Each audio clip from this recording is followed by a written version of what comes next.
Bonjour à tous, je suis Philippe Dester du blog www.approchedemanagement.com. J'ai décidé de faire cette vidéo aujourd'hui pour vous parler de quelque chose qui est important. En fait, pendant cette période de l'année, on va tous prendre de bonnes résolutions. Ce que l'on ne sait pas ou ce que l'on espère, c'est d'arriver à les réussir. Malheureusement, la plupart des gens ne vont pas y arriver. En fait, il y a une raison très simple et c'est scientifique. Je vous l'explique après le jingle.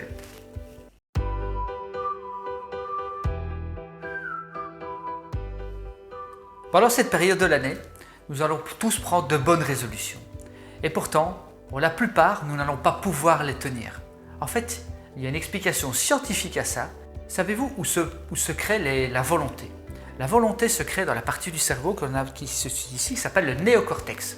En fait, c'est dans cette partie que généraient les pensées, la réflexion, nos valeurs. C'est une région du cerveau qui est caractéristique à notre espèce, à l'espèce humaine.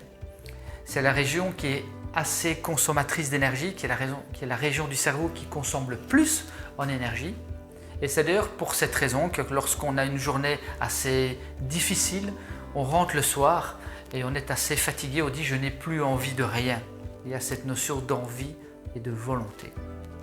En fait, c'est à cause de cette partie du cerveau, ou c'est plutôt si on entraîne cette partie du cerveau, que l'on va pouvoir gagner en volonté. Lorsque l'on décide de réaliser quelque chose, ou d'avoir la volonté de réaliser quelque chose, il y a 3 questions fondamentales qu'il faut se poser. La première question, c'est le pourquoi. En effet, il est évident de se demander pourquoi je veux faire quelque chose. Alors vous allez me dire, c'est pas compliqué, je veux maigrir car je veux perdre du poids. Alors en fait, c'est pas réellement le vrai pourquoi. La question que vous devez vous demander, c'est pourquoi je veux le faire. Je vous donne un exemple.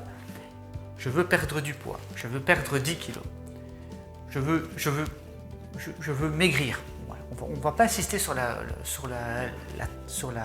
proportion, la valeur principale de la perte de poids. Donc je veux maigrir. Pourquoi? Je veux me sentir mieux pour ma santé. En fait, ce n'est pas la vraie raison. Si vous vous dites je veux maigrir, je veux perdre 5 kilos, déjà il y a une valeur, il y a un indicateur de réussite ou d'échec. La deuxième chose, c'est de vous dire pourquoi je veux le faire. Je veux le faire parce que j'ai envie de gagner du souffle, j'ai envie de pouvoir monter des escaliers plus facilement. J'ai envie de ressentir, de bien me ressentir dans mon corps lorsque je monte des étages à pied. Ça, c'est une valeur, c'est factuel. On peut le déterminer, on peut dire si on a réussi ou si on a raté. En fait, il faut savoir que le cerveau n'aime qu'une chose, les choses qu'il aime, le plaisir. En fait, le cerveau n'est là que pour ça, pour gérer du plaisir, le bonheur. Il aime qu'on se sente bien. Si vous réussissez un objectif, le cerveau va se sentir bien. Vous allez être content, vous allez être satisfait. Vous allez pouvoir ainsi doper votre volonté en vous disant « j'ai déjà réussi une étape, je peux peut-être aller plus loin ». Et en fait, parfois, si vous arrivez même à doper votre volonté, vous irez bien au-delà de vos espérances, bien au-delà de ce que vous aviez planifié, à condition d'avoir bien déterminé le pourquoi.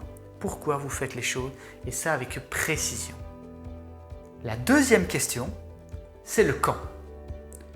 Vous êtes-vous déjà posé cette question? Tiens, c'est bizarre, cette personne réussit des choses plutôt que moi, elle est du matin, moi pas, moi je suis plutôt du soir. Vous vous êtes dit, tiens, c'est curieux, c'est étrange, pourtant on a dormi le même nombre d'heures,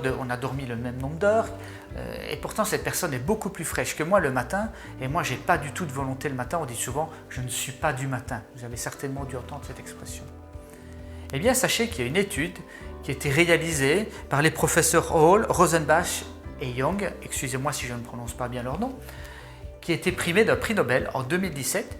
Ces chercheurs ont déterminé qu'il y avait effectivement une molécule, un mécanisme moléculaire, je suis en train de lire, qui contrôle les activités circadiennes. En fait, l'activité circadienne, c'est le temps, la durée que vous avez pour votre sommeil et la durée que vous avez pour votre réveil. On appelle ça un cycle, et ce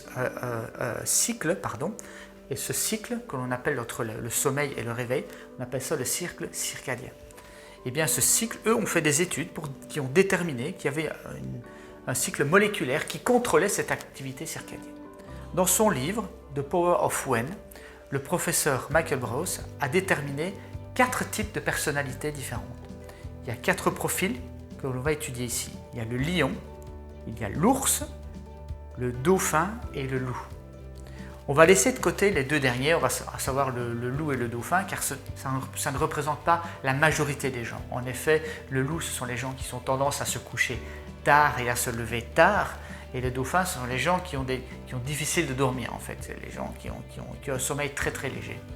On ne va pas se préoccuper de ces personnes-là, on va se préoccuper des 2 premiers, à savoir le lion et l'ours. Alors pour le premier, le lion, ce sont généralement des gens qui sont de grands entrepreneurs. C'est des gens qui ont tendance à se coucher tôt et se lever tôt. D'ailleurs, l'adage leur appartient quand on dit « l'avenir appartient à ceux qui se lèvent tôt ». Cette tranche de personnes est souvent représentative des grands entrepreneurs. Ce sont des gens qui ont une énorme facilité à se lever très tôt, à être efficaces rapidement et par contre avoir des cycles, ils n'ont pas tellement besoin d'heures de sommeil. C'est pour ça qu'on a donné cet adage, l'avenir appartient à ceux qui se lèvent tôt. Mais ce qui est un peu faux, parce que la majorité des gens, 50% de la population, tombent plutôt dans la catégorie des gens ours. Les gens ours sont des gens qui ont besoin de pas mal d'heures de sommeil. Ce sont des gens qui ont un cycle assez long. Donc ils peuvent aller dormir un peu plus tard que les lions, mais par contre ils doivent se lever plus tard. Et ils ne sont pas nécessairement aussi efficaces que les lions dès le matin. Personnellement, je fais partie de ces gens. Et plus tard dans la vidéo, je vous expliquerai comment je fais pour gérer mes journées et gérer justement ce cycle ours, le cycle ours dans lequel je fais partie. Pour vous aider, je vous posterai ici le lien de mon article de blog, lequel je parle de l'horloge biologique ou la chronobiologie. La troisième partie, c'est le comment. En effet, si vous voulez avoir de la volonté, vous devez savoir pourquoi vous le faites, ça c'est une chose, quand le faire, mais surtout comment. Effectivement, il y a une méthode, il y a des moyens, il y a des outils que vous devez utiliser afin d'être efficace et garder la volonté. Comment? Il est important évidemment d'avoir une méthode. Pour garder la volonté, vous ne pouvez pas simplement vous dire « je veux faire ça » et puis comme par magie ça va arriver. Évidemment non. Si c'est scientifique, il faut une méthode, il faut de la rigueur. Je vous explique ici quelle est ma méthode. Je suis ours, j'arrive au boulot vers 7 h du matin, plus ou moins. Je sais que je ne suis pas efficace à cette heure-là. Je ne peux pas entreprendre de grandes choses. Je serai beaucoup plus efficace vers 9 h 30 du matin, vers 9 h 30, 10 h. Qu'est-ce que je fais en arrivant? Je fais des choses qui ne me demandent pas beaucoup de volonté, à savoir lire les mails, classer mes mails. Pour éviter d'être perturbé pendant ma journée, où là j'ai beaucoup de volonté, je vais désactiver les notifications.